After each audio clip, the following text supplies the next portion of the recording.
Devon and Cornwall. Okay, Exmoor, you know, scene of, is the new Sherlock Holmes movie going to be set in, are they doing the one with the dogs, what's that called, Hounds of Baskerville? Yeah, it's set on the Exmoor. Anyway, sorry, I'm digressing. So Cornwall and Devon is the little tiny peninsula that sticks off down the bottom left-hand corner of Britain. It's the bit that sort of, you know, is edging towards France. And it's the most remote. And that's the important thing. It's the most remote, so therefore it seems the most untouched by the march of industrial progress. Okay? The whole point of rural tourism is to get as far away from forms of modernity and industrial production as possible. And key to the development of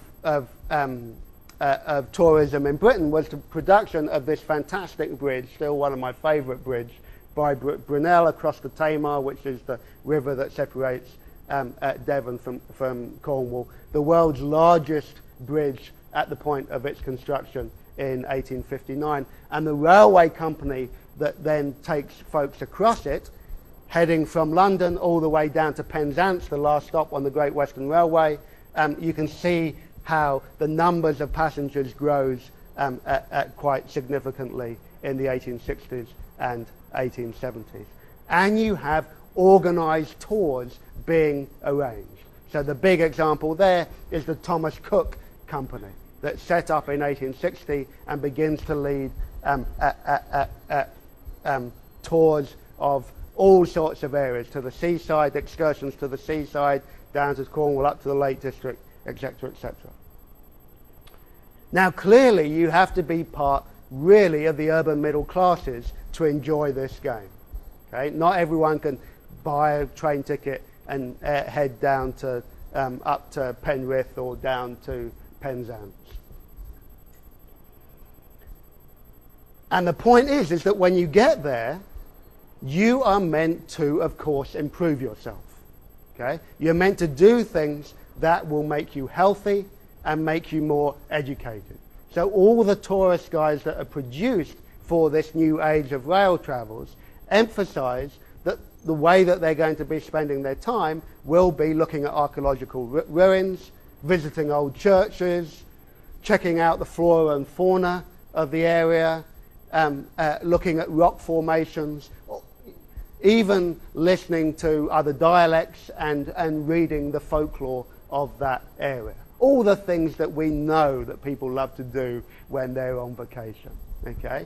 You could throw in maybe a bit of hiking, you know, so you could get lots of fresh air into the system. The point is that going to the countryside was a way of cleansing oneself from the horrors of modern industrial life.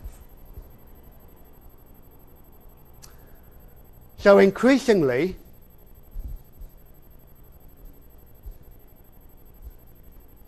there are a range of projects that try and bring the country into the city.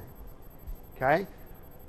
A more usual way in which this happens, particularly in London, was the growth of the underground network and of the suburban rail system that allowed the urban middle classes to live in suburbia and travel into London for work. By 1900, there are over 4,000 suburban trains arriving in London every morning. And anyone know which tube station this is? This is one of the very first tube stations in London. The top image. No? Baker Street. Which is on what, Metropolitan line? Bakerloo line.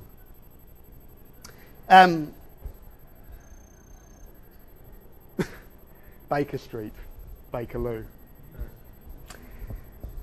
Ah, dearie me, it's really been one of those days so far. So you have some people living in suburbia, the development of suburbia, the development of transport networks that enable them to come into the city, not to as a place of work, not to live there. The other thing that you have is the attempt to try and reform cities to make them closer to the countryside, to try and bring in the values of the countryside into the cities. And in many ways, the very best example of that is the development of what is known as the Garden City movement, which becomes very influential in town planning, both in Britain and the US in the first half of the 20th century. But it really emerges through the work of Ebenezer Howard, who writes the sort of manifesto for this movement called The Garden Cities of Tomorrow, is the name of the book, The Garden Cities of Tomorrow, in 1898. And he gets to build his first model community, Garden City community, in this place called Letchworth, which you see an image of below. Now let me explain briefly what Howard is trying to do. Here is a map of Howard's ideal city, okay, and how it will be designed.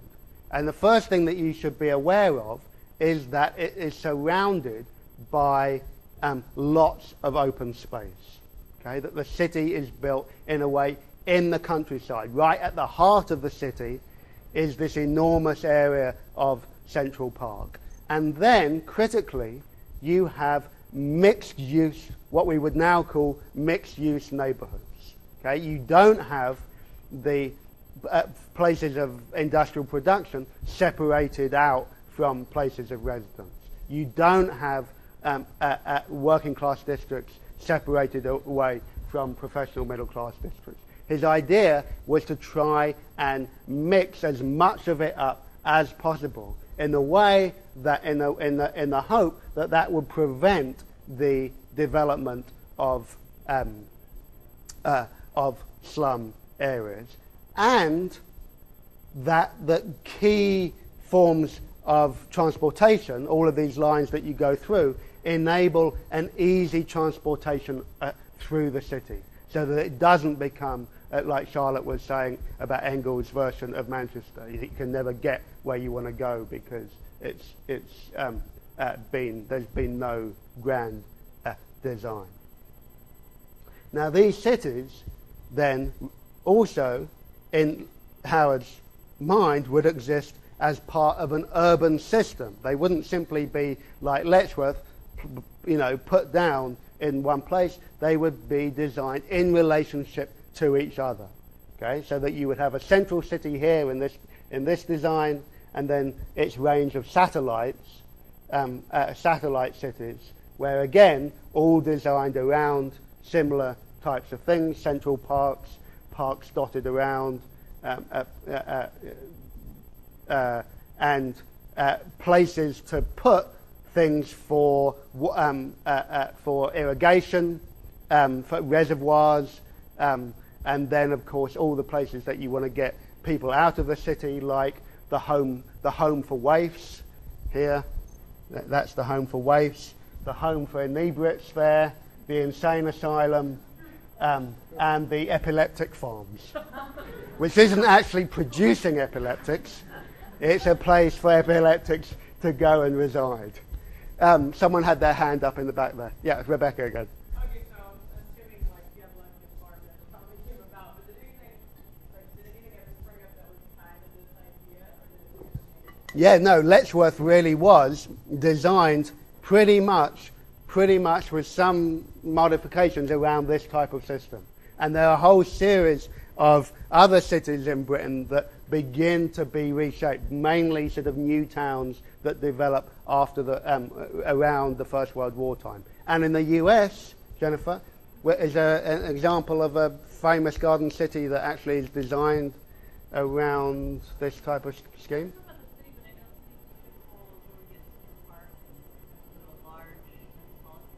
Right. So it's part in the US then of a move towards greening the city through municipal parks and walkways. I thought there was one city in the US. Chip, do you know one? Right.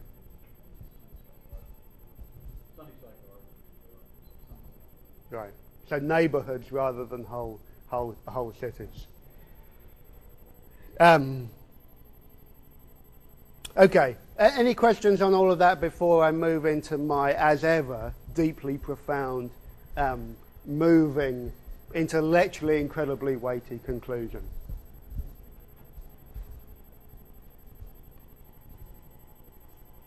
And rather embarrassingly, after all that, I really don't have, don't really have much to say. Okay, so but these are the things that you have to remember from the lecture. Okay, the first is I'm suggesting to you that this is the transition into a new type of age in Britain, and that transition occurs in the context, possibly even as a result of the development of a new type of global economic order in which Britain has to reposition itself in relationship to other growing economies.